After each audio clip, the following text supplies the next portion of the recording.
Cashflow Diary podcast, episode 523. Welcome to yet another exciting episode of the Cashflow Diary podcast, the podcast that teaches you insider tips, tactics, and strategies for creating leverage streams of cash flow into your life. Learn from top-performing entrepreneurs, business owners, investors, and thought leaders from across the globe as they share their secrets to success. Like what you learn on this and other Cashflow Diary podcast episodes? Go to learninvestingnow.com and sign up to receive powerful tips and information that will help you succeed as an entrepreneur and investor. Now, here's your host, investor, entrepreneur, business owner, educator, speaker, author, and master facilitator of Robert Kiyosaki's cash flow game, Jay Massey. All right, ladies and gentlemen, welcome to another episode of the Cashflow Diary podcast. I'm your host, Jay Massey, and I'm glad that you are here today because when it comes down to it, you and I are constantly doing something. That thing that we're doing is we're communicating. Usually, in today's world, sometimes it's on social media. Sometimes you're, sending out emails to your customers. Sometimes it could just simply be a text message. These are all forms of communication. However, one of the most important forms is your oral communication, your ability to actually speak to humans in real time can occasionally, and today's guest would say always, make a huge difference in what it is that you are out to do. When you want to increase your impact and your influence, today's guest is someone that you would seek out because that's exactly what she does. I'm, of course, speaking about Diane DiResta. She is the founder and CEO of DiResta Communications, and she's a New York-based consultancy that has been out there helping leaders and influencers become bigger, better, badder entrepreneurs in the ways that we can, because you and I both know you care about your message, you care about your mission, you care about your products, and the people that need to hear it want you to be good at speaking. They really do. It's one of the things that I have learned is that no one is looking for you to fail. No one wants to hear someone who's not good at it. So let's make sure that we invest some significant time in improving all of our skills. Our guest today, Diane DiResta, has recently published another book, Knockout Presentations, How to Deliver Your Message with Power, Punch, and Pizzazz. So guess what? We're going to question her about that very thing because I know some of you've got presentations coming up with investors and you are nervous. We're going to knock that out of the park today. So let's get ready to listen, learn, and love Diane DiResta. Diane, how you doing? Great to be here. Thanks for having me. I am glad that we could catch up, make the time, make this thing work. Now, yes, this being your first time here, I have to ask you the same question I tend to ask everybody else. You ready? I'm ready. All right. I tend to look at today's entrepreneurs a lot like yesterday's superheroes. Batman, Robin, Wonder Woman, the Hulk, etc. You get the idea.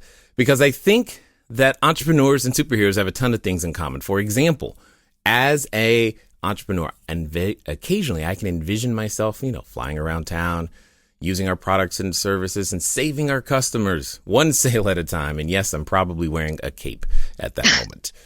Also, though, like a superhero, an entrepreneur has a beginning.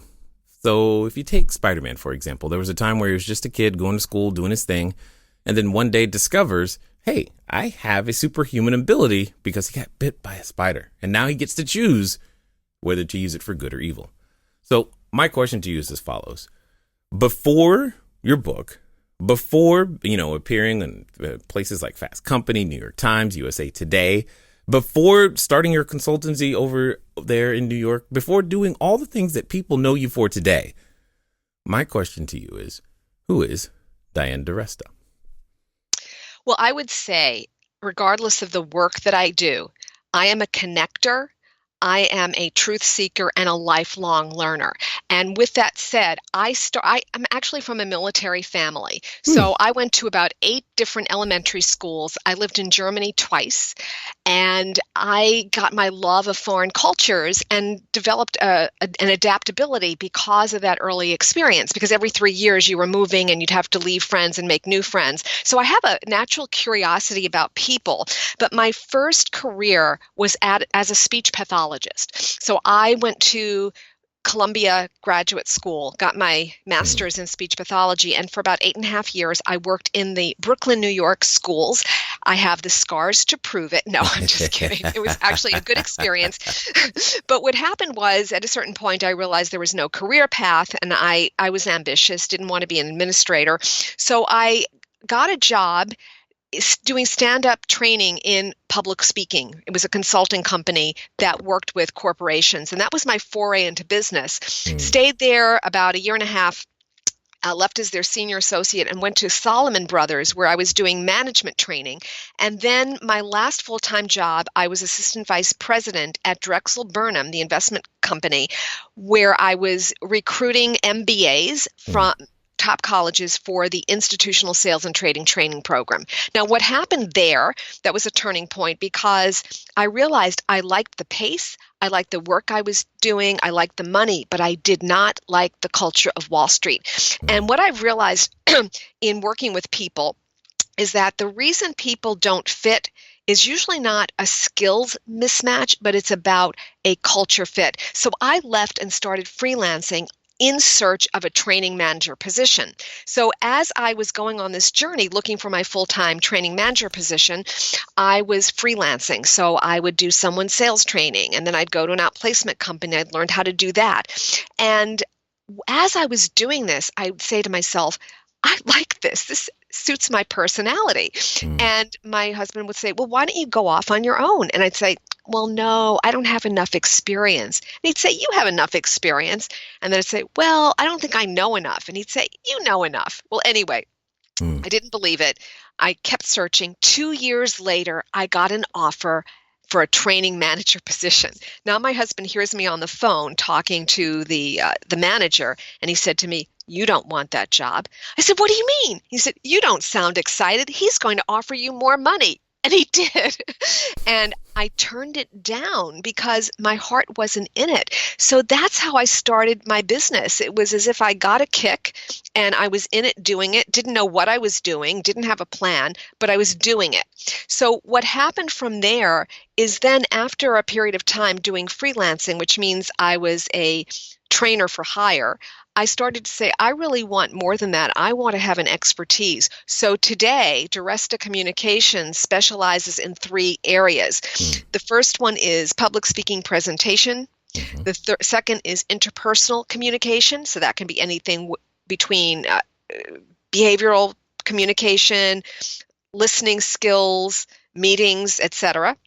And the third bucket is, or the third area is media training.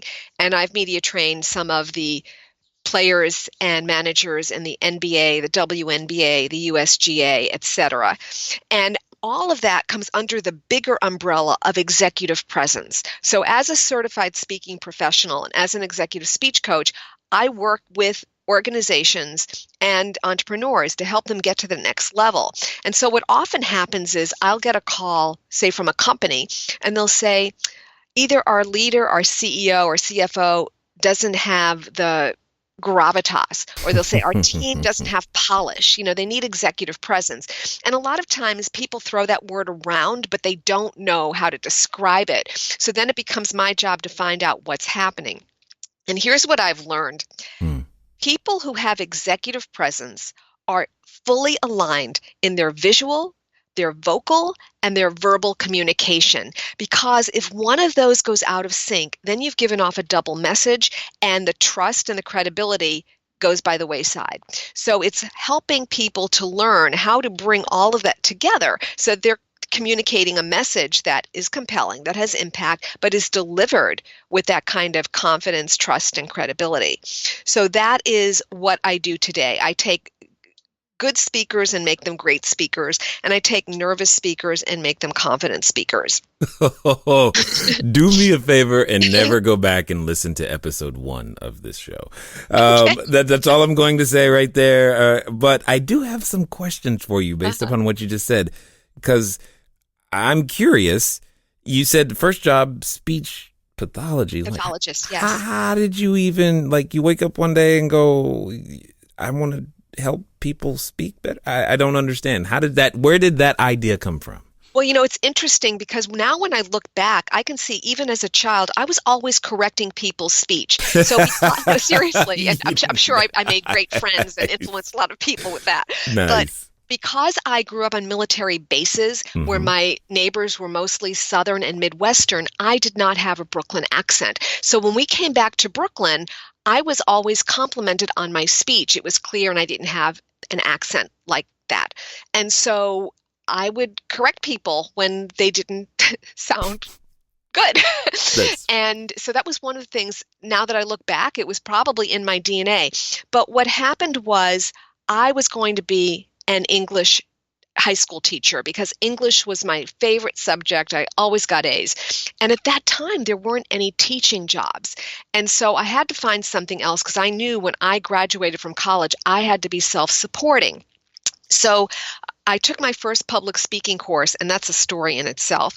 And the professor talked about speech pathology as a career.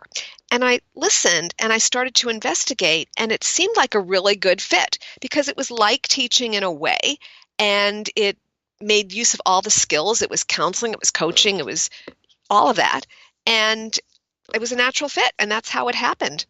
I okay. took courses and then kept going. And then I realized, oh, if I want to do this seriously, I have to have a master's. So I went to the next level. And the rest is history. No, that makes more sense now because it did seem like a bit of a jump. My mom just said speech, but what? I'm trying to figure out how you got there. But No. little known secret, Diane, is that I too am a military child, and Really? I am from the South, but I have no detectable accent for the No. same reason, Uh-huh. because I'm always traveling, all that other stuff. So I think that was pretty funny when you were saying that. But I have often said and told people that every master was once a disaster. So Yes. I would love to hear the story of that first time where you were still a disaster, but trying to master the idea. Because when you say public speaking, I'm sure that some people, they just, all the blood in their head just went, they was like, oh man, that's hard. But it's Biggest a fear. necessary part. So of business, especially today, I would love to hear what that transformation for you was like. Okay. Well, I took my first public speaking class in my freshman year. And the reason is because I got closed out of everything and I was practically in tears. And finally, the 1 3-credit course that was open was public speaking. But I didn't care. Oh, now I'm a freshman. I've got full caseload, full course load. I was excited. So I wasn't thinking about it too much. So the first day I go there and in the class, I'm looking around and I see all these upperclassmen, seniors and juniors. And I'm thinking, what did I get myself into? Well, of course they were upperclassmen because everybody waited till the last minute to take this required class.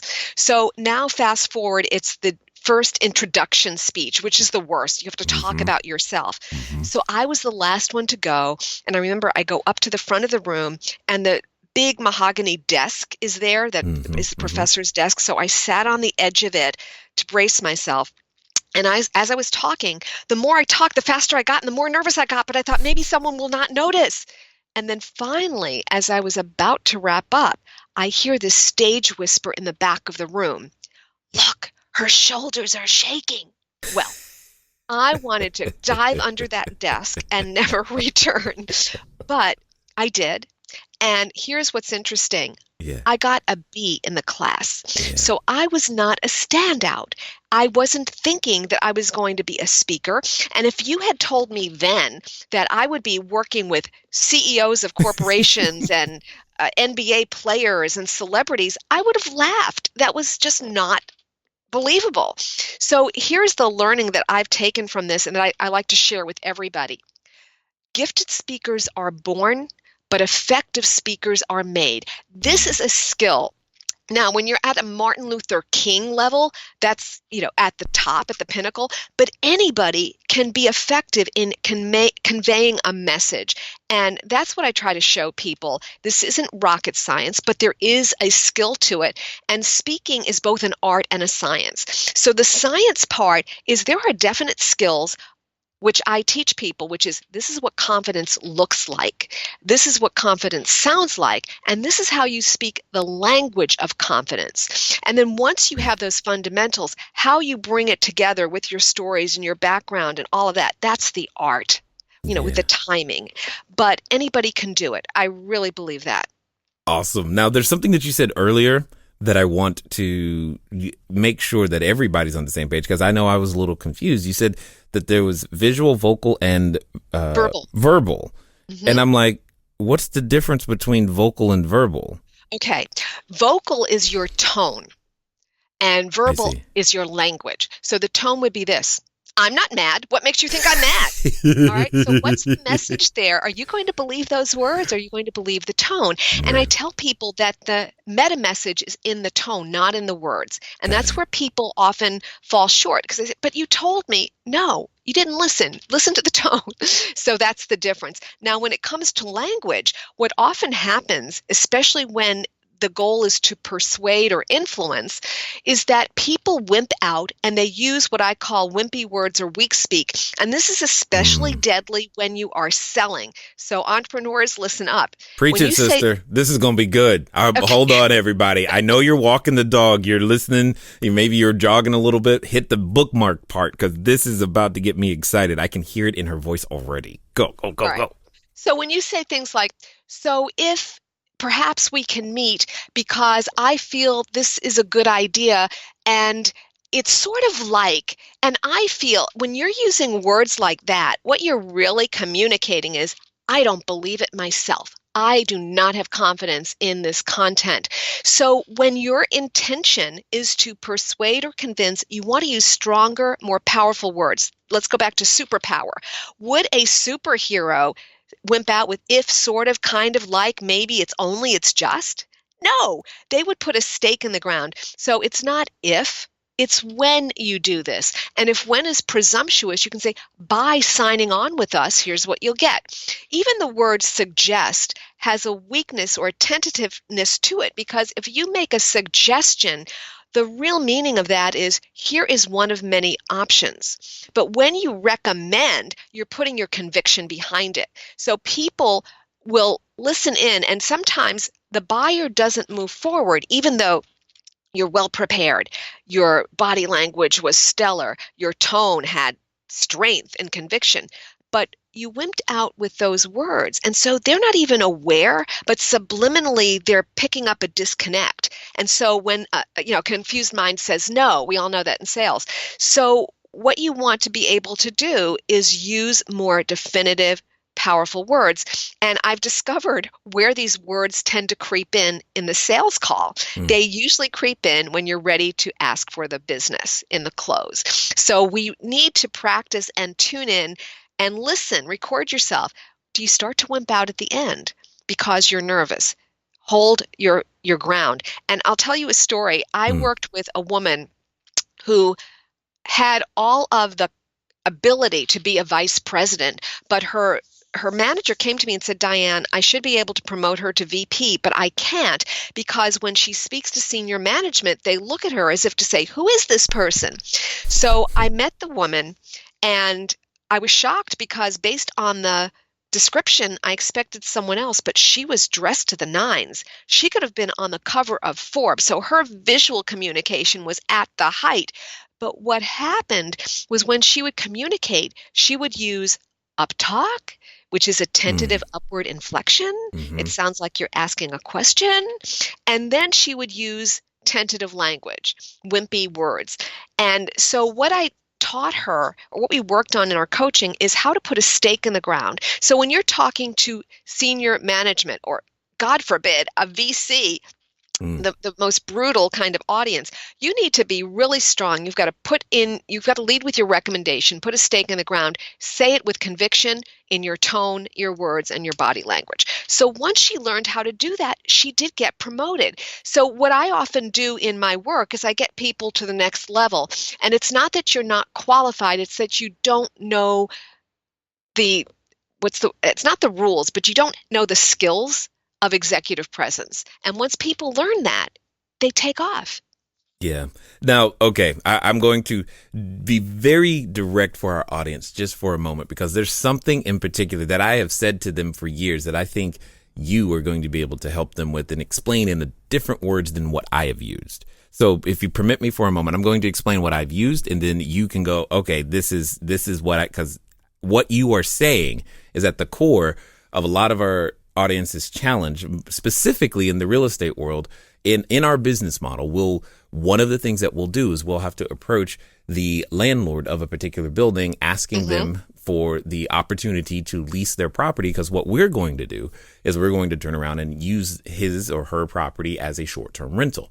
Now, in that process, there's lots of tentativeness for the new entrepreneur. And no matter how many times we have taught and trained, here's why they will do it, and here's why it makes sense, and all of these other things, I have often told them, these are the words that I've used. If you're having trouble, it's because of whom you're being when you're in front of them. But I've never been able to explain that. But what you just said sounds very familiar it sounds like it's the same thing, just in a different way, but I like the way you said it, and I think it'll help a lot of people. What do you think about, do you understand what I'm trying to communicate right now?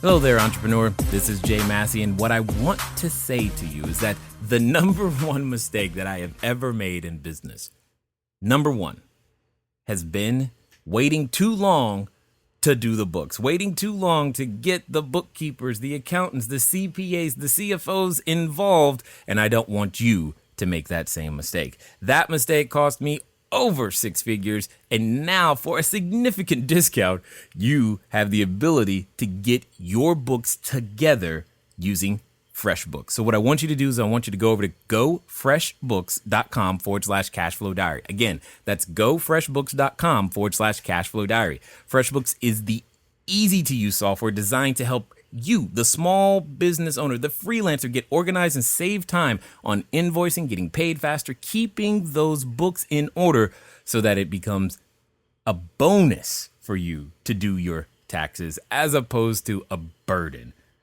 Go over to gofreshbooks.com/cashflow diary and get started today. And now let's get back to the rest of the story. Absolutely. And so what you're doing is you're telling them the what, and I'm telling them the how. Yeah. So exactly what you said is true, but then it's like, all right, well, who am I being? Well, who am I being? Well, how do I not be that person? Or how do I stay authentic and have that confidence? So that's where I come in. I drill down and I show people how to do that. I never want anyone to lose who they are and their authenticity, but you can be a better you. So where's your superpower? You're, down here in your, pre-Spider-Man role. Right. So there are two things that are critical, and I always work on these two things. What's that? There's mindset and there's skill set, and you need both. And a lot of times it starts in the mind. So people are wimping out, they're not confident because they're not believing in themselves. So the first thing is to reprogram how they're thinking. And there are a couple of things. One is I start with limiting beliefs. What is it that you're believing? Well, they're not going to do it. I'm not really good enough. So we change those beliefs. The second part of it is recovery strategies. And that goes into the skill set, meaning that, all right, what's your worst nightmare? What if this happens? What are you going to do to recover? So when they have those mindsets and skill sets, they're able to be more successful in all of their communication and all of their selling. Now they need the skills. I agreed, and it's been as someone leading them through the process, it's been so frustrating from time to time because it's like that's not what I do, but I know what the problem is. It's who you're being, and the fact that you're here is kind of like a relief for me, and I'm lightly excited about it because I'm like, yes, this is what I'm talking about. She knows how to do it. But there's something that you said that, and it's a term, well, there's actually two terms that you've used that I don't understand or have never heard. One, you said speaking is not a soft skill. One, I don't know what a soft skill is. Is there a hard skills that are soft? Yes. What is that? And then why is speaking not a soft skill? I don't even know right now. I am happy to answer those questions, but I want to help you out because you said I know what they need, but I'm not. They're not getting it. give them my book, Knockout Presentations, because I've drilled down what all of those skills are. And so then you don't have to teach them the how, tell them the what, and hand them the book. You have no idea how quickly we're going to do our best to get this post-produced. As soon as you said that, I was like, oh my God, she can solve this problem. Yes. I'm like contemplating, like, how can I get that? Here's the unedited version. Listen to it now. I mean, it's that serious, because I know that information that you're suggesting, it's going to unlock something. Because when our students finally go out there and actually achieve the success they're looking for, they start hitting 6 and 7 figures faster than they think they can. And it's a part of the transformation process that we've guided people through. So you unknowingly just solved a very serious issue for all of our beginning students, or especially when they're talking to that first landlord, or they're like, they just can't figure out how to raise capital. And I'm like, it's not difficult. You're talking to a person, but you've got to understand who you are in front of that person. You're trying to inspire confidence, and what you're saying and doing is not doing that. And you just encapsulated that. And I'm just like, I'm excited. I'm excited for them, glad, because I think they're going to be able to get a lot from you. And there are 2 parts to that also. There's who you're being, but then understanding who they are and talking their language, which is another conversation. Yeah. But let me answer your question. Yes, so you that said, too. Yes, too. What is a soft skill and why is speaking not a soft skill? Yes, all right. ma'am. Well, because I've spent a good part of my business serving corporations, what I often hear is, well, that's a soft skill. You know, our budget is now technical skills. We need our computers. We need our accounting. We need our finance. And it riles me, because as you know this, you've experienced it, but as I have become more experienced and seasoned and seen so many different scenarios, speaking is not a soft skill. And this is what I'm saying that I didn't say years ago, because now I can quantify it. First of all, can you think of anything that does not happen with communication? No. You know, in the absence of communication, there can be no business. So when people tell me, well, it's the numbers, no, the numbers simply reflect how well your business is communicating. Because if you don't communicate well, you're not making those numbers. So that's the first thing. And I don't think people get that. But think about it. You're not going to you're not going to get funding from a VC or an angel investor if you can't communicate your vision and what you do and why it's an important product or service in the market. So anything has to do with communication. But let me give you some real dollar values. Okay. I was working with a CEO, and his goal was a corporation. His goal was to convince the executive committee to fund the building of a vaccine facility. And the initial investment would be $300 million, so not chump change. Nope. In addition, there would be no guarantee of success once it was built, and then there'd be 3 years of clinical trials after that. So this was a high-stakes presentation. And what he did is he hired me to work with him over a period of time to make sure that he was at the top of his game. And as a result, he got the funding. Now, here's the really exciting part of this. That $300 million investment turned into a $1 billion success. Now, if that is an ROI, I don't know what is. Can you imagine if he didn't have the skills to speak, present, and convince? If he didn't have the smarts to hire a coach, the company would have not had that $1 billion profit. But I can go further than that. You know, we talk about the stock market, and, you know, the stock market is psychology. You know, we think it's, oh yeah, we have the fundamentals and we have our tech people and they can tell you, you know, what this fundamental means and the stock will go up. You know what? It's really about fear and confidence at the very basic level. If people have confidence in the market, in the economy, and in that stock, it's going to go up. So I had a CEO call me and he said, we have our National Investor Day, and I want you to work with my team. So I worked with the CEO, the president, the head of research and development, and the general manager. And he said, look, Diane, these have to be tight. I don't want anyone going over 20 minutes. And some of these people go for hours. And he said, we want the analysts to give us a good rating. So I worked with all of them. At about, I don't know, a couple of weeks after Investor Day, I got an email saying, I don't know if you saw this, but the head of investor relations said, great job. The analysts gave us a good rating, and our stock is at an all-time high. That's ROI. Your stock is going up because the analysts have confidence in you.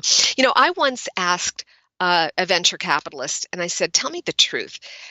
Is the number one reason that you fund a company, is it the presentation? How do you weight that? And he said, no, Diane. Actually, what's more important to us is the management team. We look for a very strong management team. But I will tell you this. I can remember an instance one time when there was this CEO and he was leading the pitch and he looked down. He didn't make eye contact. He was kind of soft-spoken and he just didn't seem confident. And we didn't fund the company because we weren't confident in his ability as a CEO. Now, he might have been great in leading the company, but because of his communication, he wasn't communicating that strength and that leadership.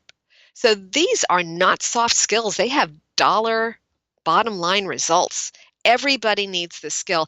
And, I often say now, which I didn't say 20 years ago, you can't be without this skill anymore. Speaking is the new competitive advantage. And here's why. We have moved from a very hierarchical kind of economy and workplace to more of a matrix, to more of an entrepreneurial system. And so when you don't have direct authority, you have to be influential. You have to use your influence skills. That takes good presentation. Also, because of influencer marketing and all of social media, people want to hear from you, the CEO, the founder, or whoever you are. They don't want you delegating it to a junior person, which was the case many, many years ago. So you really have to up your game and you have to sound like a leader. You have to know what you're talking about and you have to be able to convince people. So it is a key business skill. And in fact, I would say it's one of those non-negotiables to the point to where if you refuse, or if you have thus far refused, that's probably the crux of why the business is having the trouble it may be having. So it's something to definitely look at. Now, let me ask you this question because I'm curious to know, now that you've worked with so many individuals and you've helped so many overcome their challenges and develop that confidence and that executive presence and becoming a bigger, better, badder version of themselves. Why do you believe that we have such challenge with this whole idea of speaking in public and confidently influencing and impacting people with our words? You know why? When I first wrote Knockout Presentations, this is now the third edition, but when I wrote the first edition, I interviewed people anecdotally. I didn't do a research project, but I just asked people, why are you nervous about speaking? What makes you so nervous about it? Mm-hmm. And they would say things like, all eyes are on me. What if I lose my train of thought? And when I looked at the answers, there seemed to be one common thread, and that was the fear of humiliation. And it's interesting because when you look at neuroscience, the way humiliation is recorded in the brain, it's powerful. It has an impact. And so I think that's at the crux of it, the major fear. So what I do is I try to help people reprogram how they're thinking, but also give them those recovery strategies, because if you know how to recover, almost anything can happen and you can still come out a winner. So case in point, I was at the Ryman Theater in Nashville a number of years ago, and I was listening to this performance. It was a play, and there were these two brothers who were singing a duet. At one point, one of the brothers hit a bad note. And you know what that's like in your seat, you cringe. I'm thinking, oh my God. Well, at the end of the number, he stopped. He looked out at the audience and he said, I want to thank the audience for seeing me through puberty. Well, we laughed hysterically. It was so funny. And you have even more respect for him. And so when you can laugh at yourself and you don't take this so seriously and you include it and incorporate it, you will have that gravitas, because what you're saying is, look, folks, mistakes happen. Mm-hmm. This is what happened. I'm naming it the elephant in the room. Let's move on. Right. That's leadership. 100%. Now, for those that have listened this far and know without a shadow of a doubt, they're like, oh man, she can help me. Or they just want to find out more or pick up a copy of your book. What's going to be the best way for them to catch up with you? All right, so knockout presentations you can get on Amazon, or you can go into your local Barnes & Noble and ask for it there. I also have a free gift for people today on my website, DiResta.com. You will find an audio course called 7 Deadly Mistakes Speakers Make and How to Avoid Them for Maximum Success. When you put your email in, you will get a series of 7 audio emails, very short clips that will help you and learn those 7 mistakes. And then again, with knockout presentations, you can get it in the paperback version or the Kindle. Excellent. And that's on Amazon, or go to your local retail bookstore. Excellent. Excellent. Now, as we wind down, I have a final question for you because I'm curious to hear your answer. I'm thinking it's not going to be what I expect. So, there's a number of individuals who are listening right now, and they've gathered some amount of confidence just from hearing you and I interact and going, you know what? Diane's right. I can do this. And maybe they decided, I'm going to start my business right now. Or maybe they said, you know what? I'm done. I'm drawing the line in the sand. No more 6 figures. It's time for 7. No more 7. It's time for 8. And they are ready to make it happen. But like I know, that when these moments of inspiration happen, we often have a companion. In fact, I like to call them the precipice of decision. When we get there, what happens is that we have this voice, and it's a voice that reminds us, you're going to do what? You're going to speak to who? No one's going to listen to you. They're all going to laugh at you. What are you talking about? Or for some people, they're even related to that voice. So my question to you is as follows. Let's pretend that this time it's going to be different. They're going to follow through, Diane. They're going to do so in the next 24 to 48 hours and do exactly what you say. So my question is simple. What should they do? If they're ready to start, Yeah. be very intentional and know exactly what you want and where you want to go, and get yourself prepared you can buy my book, Knockout Presentations. You can hire a coach. And if you're just starting out, let's say you have zero money, then join Toastmasters. Toastmasters.org. It's a public speaking organization where you get up and you practice speeches. It's a great confidence boost. It's not coaching, because coaching is designed specifically for you, but it's a way for you to get your speaking legs. And then get out there and practice in low risk situations, churches, synagogues, libraries. And then once you put your talk together, then go out there in front of your target market. But you need to test it. And that's where you build your confidence. Don't start right away in front of your high profile client. But there are skills that are fundamental that everybody learns. In baseball, every spring they go for spring training, and everybody, the greats, are doing the same fundamentals, pitching and catching and whatever. And everybody needs that. And you'll find that in knockout presentations. Love it 100%. I definitely appreciate you tackling this and going not only through your own journey, but being willing to turn around and share what it is that you know, what you've gone through, the stories and the people that you've been able to influence and change. And I definitely want to be the first to thank you for taking the time to share your knowledge, wisdom, and insight here with us today at the Cashflow Diary. Thank you. I appreciate it. And again, please visit my website, DiResta.com, D as in David, I-R-E, S as in Sam, T as in Thomas, A.com. And you will find not only the email course, the free audio course, 7 Deadly Mistakes Speakers Make, but you'll also find a video on knockout presentations.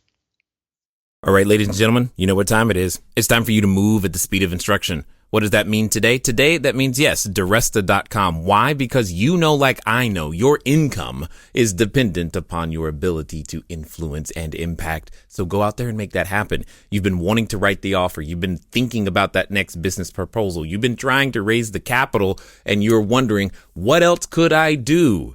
Well, now you know. Ladies and gentlemen, you will never out-earn your personal growth.